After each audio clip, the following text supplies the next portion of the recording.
दोस्तों कैसे हैं आप लोग। स्वागत है आप सभी का आपके अपने YouTube channel Pandey ji technical 2.0 में।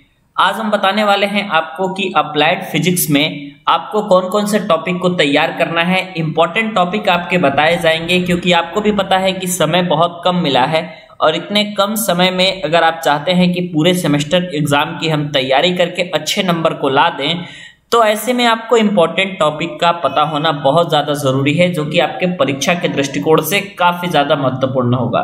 इससे पहले मैं आपको बता दूं कि जितने सारे स्टूडेंट फर्स्ट सेमेस्टर के क्रैश कोर्स को ज्वाइन करना चाहते हैं वो सभी लोग इस नंबर पे कॉल करके क्लासेस को ज्वाइन कर सकते हैं, जहां पे आपके पूरे फर्स्ट सेमेस्टर की क्लासेस चल रही है बिल्कुल धमाकेदार तरीके से, तो आप क्लास को ज्वाइन कर सकते हैं।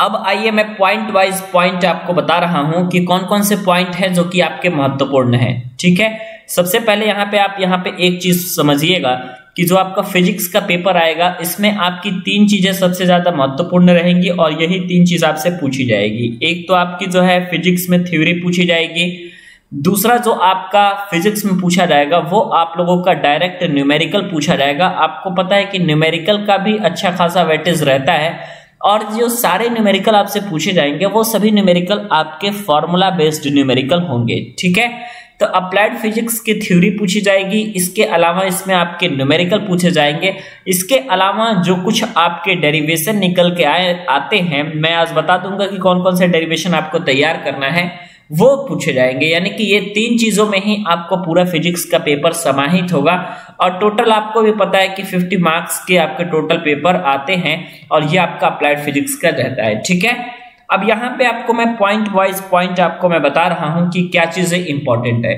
गुरुत्वाकर्षण से कुछ क्वेश्चंस है दोस्तों वो बिल्कुल ही फिक्स हैं, जो कि हर साल पूछे जाते हैं और आप ऐसा कोई भी साल नहीं दिखा सकते हैं जहां पे वो प्रश्न आपका रिपीटेड नहीं है। तो जो मोस्ट रिपीटेड क्वेश्चन है सबसे पहले हम उनके बारे में जान लेते हैं और वही हम सबसे पहले पढ़ते हैं। ठीक है, तो मोस्ट रिपीटेड क्वेश्चन में आपका क्या हो जाएगा, मोस्ट रिपीटेड क्वेश्चन में आपका क्या हो जाएगा, गुरुत्वाकर्षण में आप लोगों को जो सबसे पहले जानना है वो आपको जानना है केपलर के नियम के बारे में। ठीक है, केपलर के नियम के बारे में आपको जानना है, गुरुत्वाकर्षण से बहुत ज्यादा महत्वपूर्ण है ये।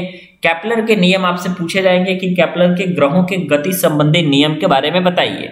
ठीक है, हम लोगों से भी पूछा जाएगा और लगभग आपके मैंने देखा है कि हम लोगों से पूछा गया था जब मैं पॉलिटेक्निक करता था तो, और अभी भी पूछा जाएगा आपका, समस्या कोई बात नहीं है। अगला जो आपके लिए महत्वपूर्ण है वहां से ये निकल के आता है दोस्तों कि गुरुत्वीय त्वरण का जो सेक्शन रहता है। ठीक है, जैसे कि गुरुत्वीय त्वरण से आप क्या समझते हैं और ये आपके प्रैक्टिकल के दृष्टिकोण से भी ये इंपॉर्टेंट टॉपिक है।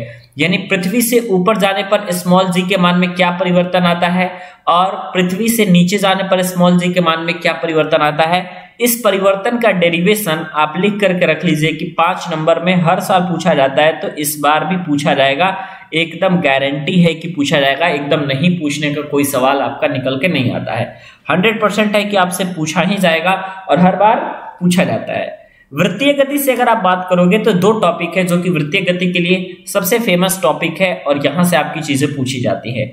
एक तो है आपका अभिकेंद्रीय त्वरण, एक है आपका अभिकेंद्रीय त्वरण जो कि यहां से क्वेश्चन आपका पूछा जाता है। अगला क्वेश्चन जो आपसे पूछा जाता है वो पूछा जाता है आपका अभिकेंद्रीय बल से। ठीक है, अभिकेंद्रीय बल और अभिकेंद्रीय त्वरण इन दोनों के बारे में आपसे डिटेल में पूछा जाता है, तो 5 नंबर में पूछा जाता है। अब जब ये 5 नंबर में पूछा जाएगा तो जाहिर सी बात है कि आपको जो है सिर्फ डेरिवेशन करके निकल नहीं जाना है, इसका डेफिनेशन लिख करके नहीं निकल जाना है, आपको उदाहरण सहित इसका डेरिवेशन भी देना पड़ेगा। तो इसलिए इसका डेरिवेशन भी इंपॉर्टेंट रहता है, इसलिए ये 5 नंबर में पूछता है। जो लोग एग्जाम्पल सहित डेरिवेशन करके लिखते हैं उन्हीं को 5 नंबर मिलता है, नहीं तो 1-2 नंबर में एग्जामिनर साहब आपको निपटा देते हैं। ठीक है, और यहां से मैं आपको बताऊं तो 2 डेरिवेशन आपके लिए मोस्ट इंपॉर्टेंट आते हैं। एक तो V = R ओमेगा जो कि आपका 5 नंबर का आपका डेरिवेशन है, और A = R अल्फा, ये वाला डेरिवेशन भी आपके लिए महत्वपूर्ण है। ये दोनों डेरिवेशन आपसे पूछे जाते हैं, तो मुझे उम्मीद है कि आप इन दोनों डेरिवेशन को जरूर बना लेंगे और ये दोनों डेरिवेशन आपके लिए बहुत ही ज्यादा महत्वपूर्ण है। ठीक है, जो कि वृत्तीय गति से आते हैं। ये जो मैं क्वेश्चन आपको बता रहा हूं ये ऐसे क्वेश्चन है जिनके नहीं पूछे जाने के चांसेस नहीं है, ये हर बार पूछे जाते हैं और इस बार भी पूछे जाएंगे। तो कम से कम आपको इतनी चीजें तो तैयार कर ही लेनी है। अब आप अगर ऊष्मागतिकी की तरफ आएंगे तो आपको पता चलेगा कि सर ऊष्मागतिकी से क्या पूछा जाता है। तो ऊष्मागतिकी के जो नियम हैं ये आपके पूछे जाते हैं और कोई ना कोई नियम एक जरूर पूछा जाएगा, या फिर आपका ऊष्मागतिकी का शून्यांक नियम पूछा जाए, या प्रथम नियम पूछा जाए, या द्वितीय नियम पूछा जाए। इसमें आप लोगों का एक और कॉन्सेप्ट आता है और ये कॉन्सेप्ट होता है आपका कार्नो इंजन का कॉन्सेप्ट आता है। इसको भी आप जरूर मतलब याद कर लीजिएगा। ऊष्मागतिकी इंपॉर्टेंट है, लास्ट में सबसे मिलता है यह चैप्टर, तो ऐसा नहीं है कि लास्ट में चैप्टर मिलेगा तो आप इसको छोड़ देंगे, छोड़ना नहीं है, याद करते हुए चलना है, ठीक है। उसके बाद अगर आप बात करोगे द्रवों के गुणों के बारे में, तो द्रवों के गुणों के बारे में अगर आप बात करोगे तो यहां से आपका पृष्ठ तनाव पूछता है, श्यानता पूछता है, और आपका पृष्ठ तनाव ज्ञात करने के लिए आपका जो सूत्र होता है वो पूछता है। कभी कभी इसकी डायमेंशन भी पूछ लेता है, ठीक है। तो मुझे उम्मीद है कि डायमेंशन वगैरह तो आप लोग लिख ही लेंगे, याद कर ही लेंगे, मुझे उम्मीद है। बर्नौली के प्रमेय पे बहुत ज्यादा घबराना आपको नहीं है, बस स्टेटमेंट पूछता है, लेकिन ये बर्नौली का प्रमेय आपके लिए इंपॉर्टेंट जरूर है, ठीक है। एक आपका बर्नौली का प्रमेय याद कर लीजिएगा और एक आप लोग याद कर लीजिएगा स्टोक्स का प्रमेय, ठीक है। इन दोनों में से एक प्रमेय जरूर आएगा। इसका मैथमेटिकल डेरिवेशन के चक्कर में मत पड़िएगा, ना ही बर्नौली के प्रमेय वाले पे और ना ही स्टोक्स थ्योरम पे। दोनों का स्टेटमेंट ही आपके लिए मतलब काफी होगा, सिर्फ स्टेटमेंट ही इसका सिलेबस में है, ठीक है। पांचवा पॉइंट के बारे में बात करूं तो सैटेलाइट से आपका एक क्वेश्चन आता है, तो सैटेलाइट वाले पोर्शन को भी आप जरूर याद रख लीजिएगा, ठीक है।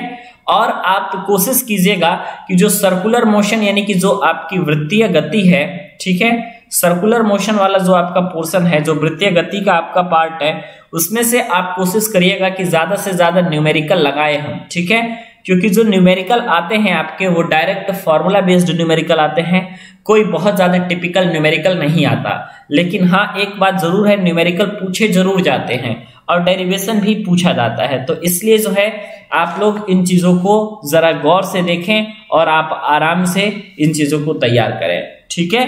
तो ये आपके लिए जरूरी है।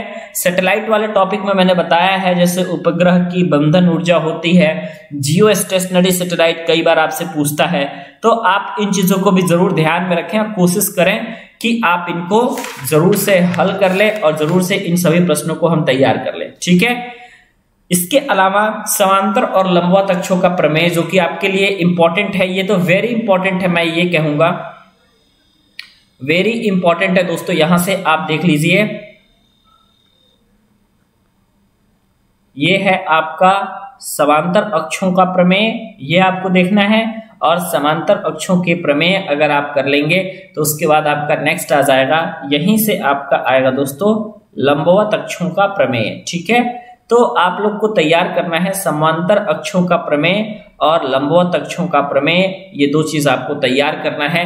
अगर आप इतना तैयार कर लेते हैं तो इसका मतलब ये है कि आपने उन सभी टॉपिक्स को तैयार कर लिया है जो कि परीक्षा में ज्यादातर बार पूछे गए हैं, मैक्सिमम टाइम वही चीजें पूछी गई हैं।